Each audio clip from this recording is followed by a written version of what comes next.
Continúa con nosotros la senadora colombiana Gloria Inés Ramírez, que está en Buenos Aires para participar del Foro de San Pablo, el encuentro de partidos progresistas de América Latina que continúa hasta el sábado. Usted nos mencionaba las audiencias. En las audiencias, el expresidente Uribe los señalaba a ustedes como aliados del terrorismo. Hay amenazas a congresistas como el caso del congresista Cepeda. ¿Cuánto esto dificulta la posibilidad de las denuncias y de saber exactamente de cuánta gente desaparecida o asesinada estamos hablando? Bueno, la práctica del expresidente Álvaro Uribe Vélez era de señalar y estigmatizar a todos aquellos que de una u otra manera no compartimos su práctica y su política de seguridad democrática. Justamente en la audiencia, al tercer día de la audiencia, el domingo, el presidente Álvaro Uribe Vélez, en presencia de las tropas que hacen presencia en la Macarena, señaló a que quienes estábamos en esa audiencia éramos voceros del terrorismo, es decir, una macartización para deslegitimar todos estos testimonios y todas las denuncias que hicieron las comunidades. Ahí está el caso de Iván Cepeda, que hoy ha sido amenazado por el debate de tierras y por todo lo que se ha venido haciendo desde el movimiento de víctimas. Las cifras, allí las cifras son contundentes. Mire, la primera cifra de 2.000 cadáveres, por lo menos en este cementerio de la Macarena, fue dada por la Procuraduría General de la Nación en una investigación inicial que se dio allí. Pero también la recogió después el alcalde del municipio de la Macarena.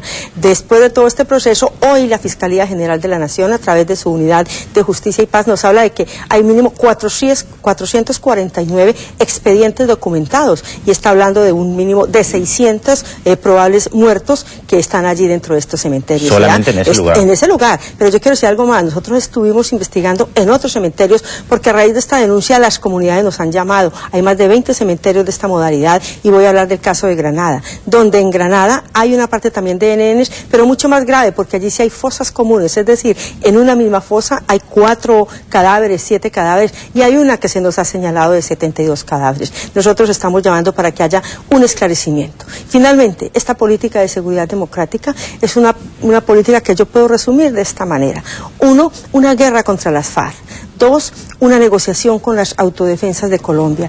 Y 3, casi que un letargamiento frente a lo que ha sido el rearme paramilitar. Y todo esto en el contexto de la violación de los derechos humanos, del derecho internacional humanitario y de desconocer el principio de distinción entre combatientes y no combatientes. Senadora, brevemente, ¿qué puede llegar a cambiar, si es que algo puede llegar a cambiar, precisamente con el cambio de gobierno, con la llegada de Santos? Bueno, pues va a haber un cambio de estilo.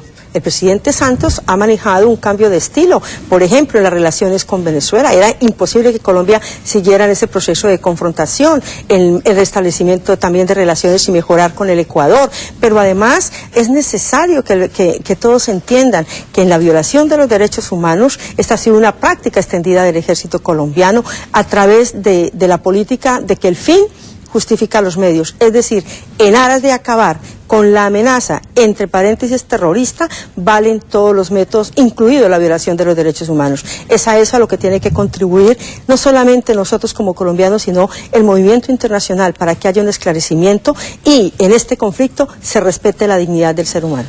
Ahora, ¿en qué medida los está afectando esta posibilidad, la complicidad que existen de empresas transnacionales en todo esto que sucede en Colombia? Bueno, la verdad es que ese tema no se ha tocado mucho en Colombia. Ustedes saben que la parapolítica, que era la articulación entre políticos y los paramilitares, ha tenido un proceso, pero las transnacionales, incluida por ejemplo la famosa la Unifree Company, que hoy es la Chiquita Brands, que los mismos paramilitares denunciaron la financiación que ella hacía de ello, pero además hay 22 empresas más. En esto todavía no se ha ahondado, a pesar de que estamos pidiendo a la Fiscalía permanentemente de que lo haga. La verdad es que no se ha avanzado mucho. Esperamos que en un tiempo no muy lejano se empiecen también los procesos de juzgamiento en la vinculación de los grupos económicos y de multinacionales con estas prácticas horrorosas de paramilitarismo, pero sobre todo de la connivencia de sectores de las Fuerzas Armadas con estas prácticas de violatoria de los derechos humanos. En el caso de la Chiquita Brands, aclaremos, hubo una sanción de Estados Unidos justamente por estos aportes que le hacía a grupos paramilitares y la sanción fue una multa, ¿no? 25 millones de dólares, sí. Pero hay que decir que se quedaron en 5 años. En 5 años, pero se quedaron en los Estados Unidos. Sí. Ninguno de eso vino a Colombia. Entonces, ¿qué ha pasado con las víctimas? El gobierno norteamericano tampoco ha hecho un proceso de reparación a las víctimas por una de las empresas que ellos comprobaron que efectivamente financió paramilitares. ¿Ustedes esperarían alguna actitud de UNASUR con respecto a este tema, que se involucre en esta cuestión? Yo pienso que es muy importante. UNASUR ha mostrado que ha sido muy efectiva en primera instancia en lo que ha sido la mediación para el la recomposición de las relaciones entre Colombia y Venezuela. Y yo pienso que UNASUR puede jugar un papel muy importante en contribuir para que desde este grupo se empiece a trabajar un clima y un ambiente que permita que Colombia vaya hacia una posibilidad de la paz, con justicia, reparación y sobre todo para que no haya repetición de estos hechos escabrosos que ya en muchos países de Latinoamérica pasaron a la historia. Bueno, también es verdad que el gobierno de Álvaro Uribe privilegiaba la OEA y que ahora la nueva canciller resaltó el lugar de UNASUR. Hay que ver si hay un cambio en esta política también. Bueno, senadora, le agradecemos muchísimo que haya estado con nosotros en esta noche, en este programa especial, en donde estuvimos analizando la realidad de Colombia y básicamente lo que tiene que ver con los abusos a los derechos humanos en ese país. Muchas gracias, gracias a todos. Nos vemos el sábado.